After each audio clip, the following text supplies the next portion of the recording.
Hello and thank you for joining me in this video. This video will give you a top level overview of what is contained within this blog post on the Stress Ebook LLC blog. This blog post is all about 14 CFR 25.787. So that's 14 Code of Federal Regulations, Chapter 14 or Title 14, Part 25, which is for fixed wing large transport category aircraft, and Section 787, which deals with stowage compartments inside the aircraft. Okay, so in this blog post, what I would like to cover is the regulation text itself, how to read that, how to interpret that. So that would be the beginning of that blog post, and then followed by links to all the previous regulation blog posts or all the other regulation blog posts that are also available on the blog for you to read and learn from. And after that comes the topic of what are the different types of stowage compartments within the monuments inside the cabin.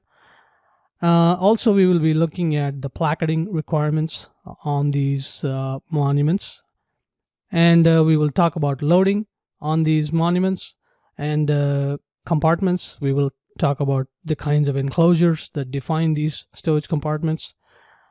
And then after that, we will look at the term of volumetric density. How do you determine the weight of a particular compartment? We will also look at the issues with spring-loaded doors and what needs to be done and what are the reasons to do that. We will look at safety issues. We will also look at the impacts of shifting contents within these stowage compartments and how do you account for that. We will discuss the concept of dual latching devices and why is it that's required. And at the end, we will also look at the impact of severe wear and tear, and there's a factor that needs to be used in order to account for those. And all of these topics are covered in this blog post right here, and I will include the link below this video, and you can click on that link to go and read more on that blog post. Okay, so as I usually do, I request all of my subscribers to become a newsletter subscriber. I mean, all of my visitors to become a newsletter subscriber or a blog subscriber by providing their email address and the name so that you can get a bunch of stuff for free. There's a lot of benefits to that.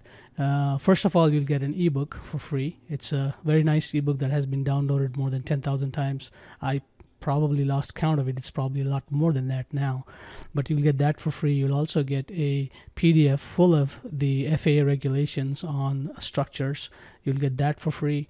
You'll also get a link to download all the blog post PDFs. That is also free.